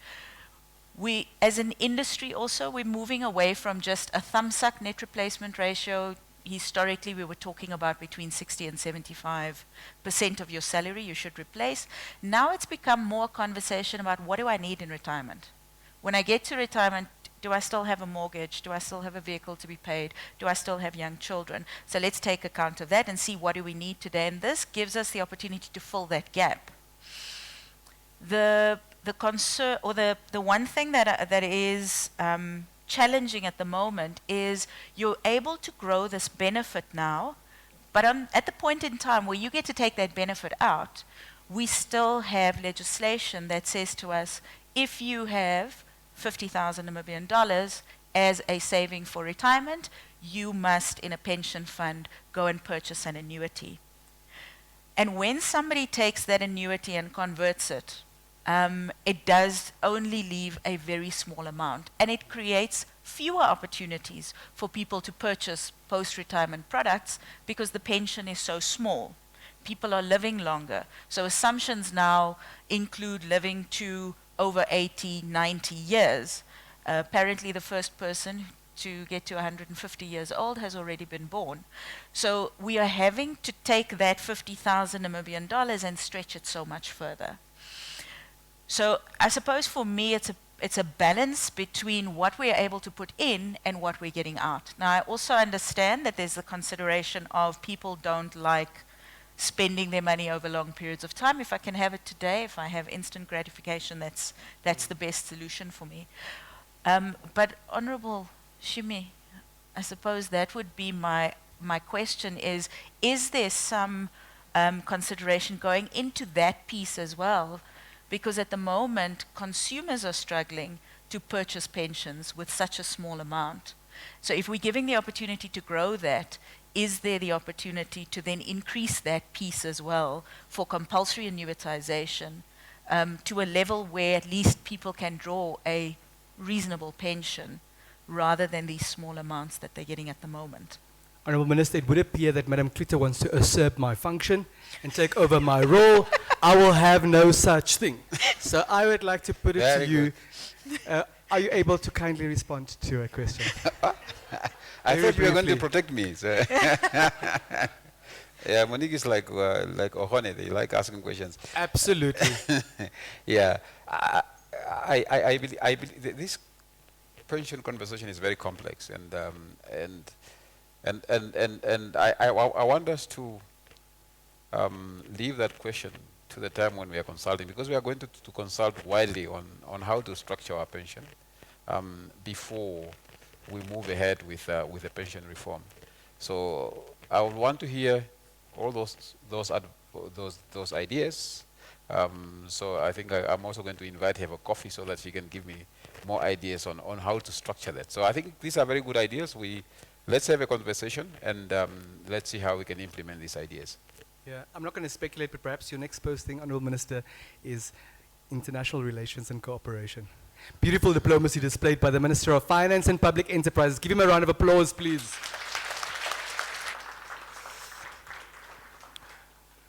Commissioner Shivute, do you think a Tax Administration Act would be a good idea?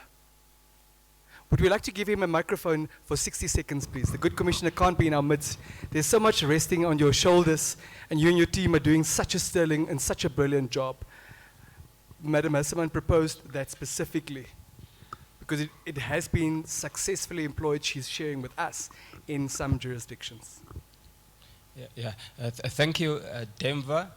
As you may have noted, our vision is to become a world-class revenue agency. And with that, we would want to adopt best practices from other revenue agencies. A Tax Administration Act has been implemented in South Africa, and it's working very well. And SALS is one of the world-class revenue agencies, and that's the way we are heading to. Thank you. Thank you so much. Short and sweet. Let's give the Commissioner a big round of applause. Madam Hasselman, Mr. Nell, Mr. Kent, Madam Klute, Honourable Shimi, you each have a maximum of 60 seconds for some final thoughts to put us on the road as we are continuing to walk one another home towards the inclusive Namibian house. Madam Hasselman, if you wish, I'd like us to start with you, please. Just some final thoughts, some parting thoughts on the way forward, given where it is that we are. In the meantime, I'd like to call on Mr. Warren Kodongwidi to get ready for the final thoughts of the day. Thank you. Maybe just also to give credit where it's due in terms of the budget speech as read, where Honourable Minister did not come forth with broadening the tax base with new proposed amendments, bringing that to the table, and also acknowledging where previously proposed amendments are currently under stakeholder investigation, to first have that run out before bringing it back to the table, which I think was well received. Does it warrant a round of applause? Yes, definitely. And then maybe to our good audience this morning, a lot of second provisional taxpayers. Also well done to all of us on paying our recent second provisional tax end of February, and in our own ways contributing to this important conversation where Namibia finds herself heavily dependent on the collection of all legislated tax legislation. So tax morality rests on not just the panelists here, not just Honourable, not Mr. Shivuti and his staff, but on all of us, and a conversation we should take back to on household level as well, where I also like to latch on to what Monique said, where grade 12 can also have adequate understanding of what is this conversation about and what is expected from me when I'm about to enter the workforce, and do that with the needed pride and tax morality and contributing to lovely Namibia. Thank you. In excess of 180,000, but she deserves a round of applause. Mr. Nell, the implication is on account of the 180 seconds that Mrs. Husselman used, that you have less than 60. No, we honor your contribution from the naughty corner. So you have your 30 seconds, please, sir. Thank you. So I'll make up for a bit of Chantel's time. I think what came out today, and I was very glad to hear that there should be increased collaboration between the private and public sector. And I think we're seeing that definitely developing, and we look forward to that engagement. I think there's a lot of things that business experience that can be shared with the Ministry of Finance and with NAMRA to improve that, and to also share our views, and for them to tell us what they think about us. NAMRA launched a very exciting initiative called NAMRA Talks, which I attended last week, where they invite the public to come up with ideas. And I would like to get the business sector involved in that. There was a lot of students, so obviously there was a lot of academic arguments, but I think if the business community gets involved in NAMRA Talks, there can be a lot of value added to the economy and to the administration of tax. Thank you very much. Mr. Ndorakade and Mr. Shidudu are also present, and they are the driving forces behind NAMRA Talks, a beautiful initiative. Let's give them a round of applause, please. Mr. Kint, you are our hosts today. The hosts may not say too much. On account of that gentleman not honoring the 30-second plan, I think you have about 24 seconds. Can you hear me? Okay. I think we're heading in the right direction. We remain optimistic about the future of the economy and the fiscus going forward. We need to ensure that we're making smart choices and spending what we do have efficiently. And as the Honourable Minister made mention earlier, the onus is on all of us to drive the country going forward. What a brilliant execution. Give him a round of applause. Madam Moshe, I think he deserves an additional bonus this year. Please bear that in mind. Mr. Lucas, please remind your boss if she forgets. But Mr. Skin. Madam Kluter, you've been leading by example so beautifully. Let's hear from the Chambers of Liberty Life Namibia on the way forward, briefly. Thanks, Denver. I'd like to echo Solomon's words in that as I looked at, I wasn't busy with real work at the time, so I listened to the budget speech, and as I heard the commentary, it was encouraging for me to see that we are heading in the right direction. It's a tough, we're in a tough environment. We've been in a tough economy for a long time, even prior to COVID. That exacerbated our challenges. But to see how our country is navigating that in the way that we're moving forward, I think I'd like to commend the Minister for that. I would also want to appreciate Commissioner Shivute, because as an agent of the receiver at Liberty Life, we do interact quite a bit with NAMRA, and we've seen incredible improvements in efficiencies, and obviously from a collection point of view as well. So to commend the Commissioner for that. And thank you very much to everybody who's joined us today, who's taken up the invitation and taken the time to spend it with us. Allow me to commend you as well. Let's give her a round of applause. Well done, madam. Honorable Minister, your dedication, your commitment to the land of the brave cannot be disputed.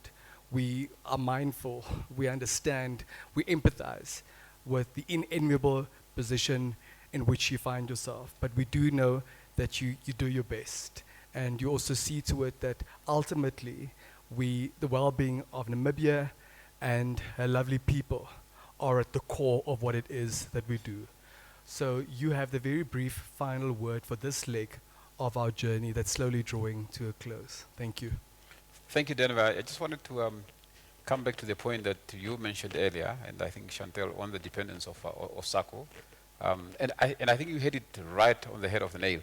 The issue is not the SACCO revenue only. The issue is the volatility of SACCO revenue. Sometimes it goes up, sometimes it goes down. And we have recognized that fact when we designed the Sovereign Wealth Fund.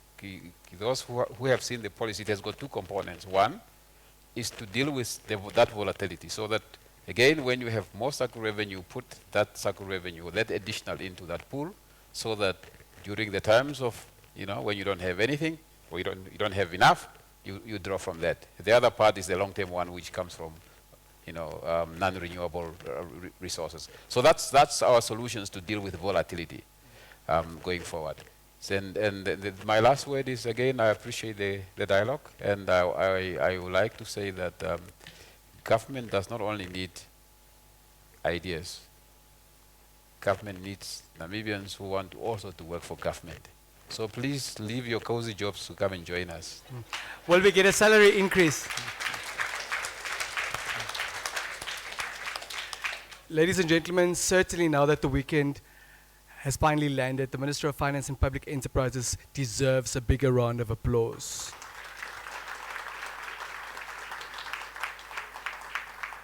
Is it my understanding, Mr. Nell, that you'll remain put, all of you, for the time being? I don't want to be presumptuous. Would you like to remain put? Yes. Very well. I'd like to call on Mr. Kodongwidi. He is the Head of Sales, Marketing and Distribution at Liberty Life Namibia. In the meantime, I would also like God's chosen voices. I almost said God's chosen choices. To get ready as we conclude these formal proceedings with the singing of firstly then the AU and then the national anthem. You all have been absolutely phenomenal. Give yourselves a great round of applause, please.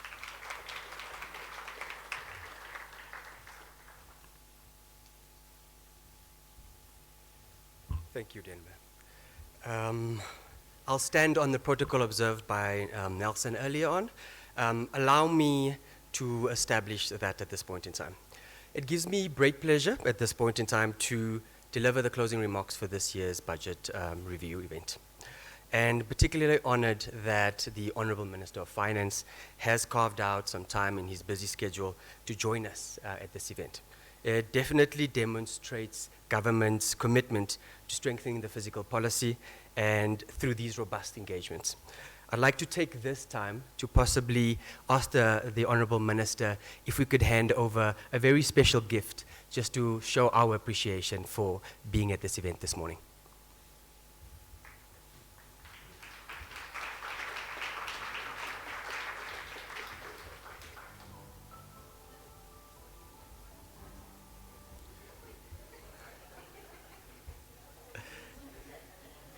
Did you want an extra picture? Honorable Minister, we were speculating in terms of the size, and we hope it fits. If it doesn't, we will make arrangements. Thank you. Constructive discourse and discussions are the hallmarks of a well-functioning democracy, in which differing as well as thoughts in agreement create the building blocks of growth in any sphere of our social, political, and economic environment. Therefore, I would like to extend great gratitude to the organizers of this event in terms of the budget speech for allowing us to evaluate the values as well as the measures that was being incorporated by the Ministry of Finance. This also allows us to, of course, ensure the optimization of these type of budget events, whilst also interrogating the effects on the Namibian population at large. Ladies and gentlemen, let me give a special thanks to Standard Bank for hosting us within this beautiful venue, Liberty Life Namibia, Namibia Media Holdings, as well as PricewaterhouseCoopers for their endless dedication towards organizing this special event. I think that warrants a good round of applause.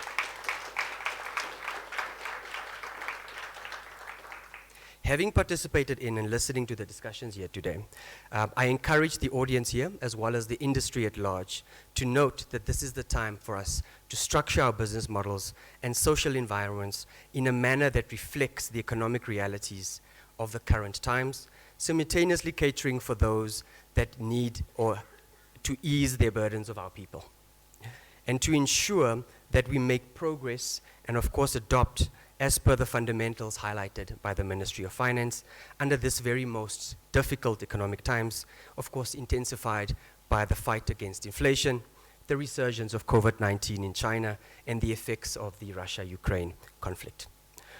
The Honorable Minister's 2023-2024 budget is indeed aimed at catering positive social impact while stimulating our SMME, promoting sustainability, and of course, growth. Having heard the public outcry over the state of our education in our country, this promotes the sustainability as well as makes this the top priority in terms of its spending for this budget period, as well as areas such as recruitment, construction, and the renovation of local infrastructure. This is a clear demonstration of the indication of government's commitment to prepare the political and economic leaders of tomorrow today. Numerous African proverbs make recognition to the riches and wisdom of our local ancestry, as well as the mobilities of our thoughts and ideas, and therefore can always be linked back to our sustainable development goals. I am reminded by a Oshiherero proverb that says, "By labor comes wealth." All the notions of equality of human beings make far more sense if we interact as one nation and with each other. This is demonstrated by the national budget in terms of the policy intervention by government to assist in the vulnerability of our society. And it is undoubtedly a greater web that weaves together our African identity of Ubuntu, patriotism, and collectivism. In conclusion, ladies and gentlemen, let the thoughts and ideas that were shared or emanated from these platforms create an achievement or create an inclusive growth and shared prosperity for our nation. I thank you.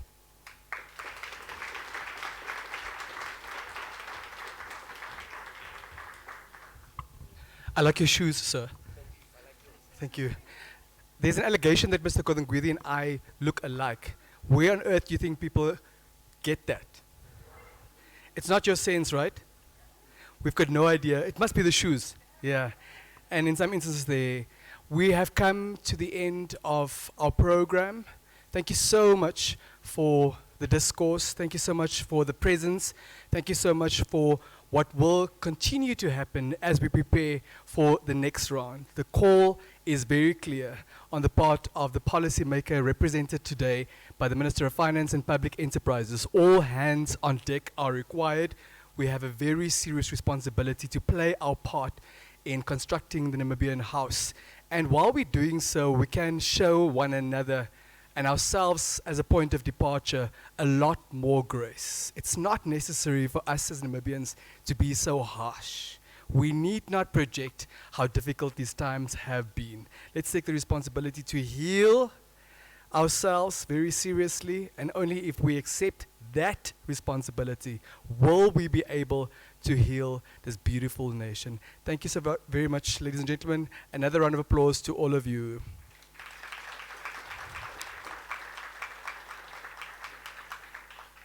As you are able, I'd like to call on all of you to please rise for the singing of the AU and the national anthems.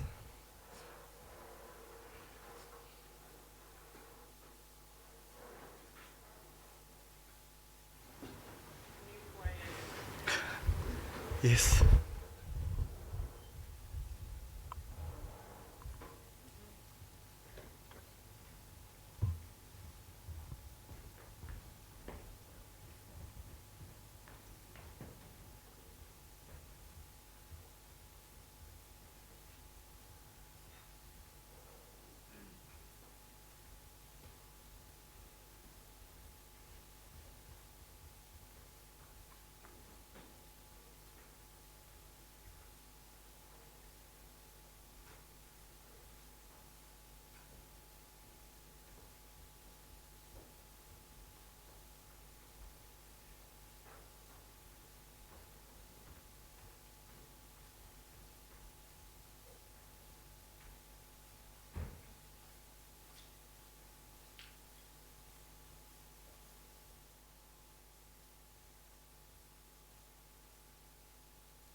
Thank you so much, God's choice.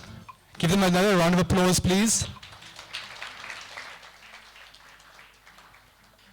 Ladies and gentlemen, and we have officially come to the end of this 2023-2024 budget dissect. Thank you very much for your attendance. There's still a lot of food left. Waste not, want not. So do not leave without having eaten. Have yourselves a wonderful weekend from me, Denver Kisting. It's goodbye until next time.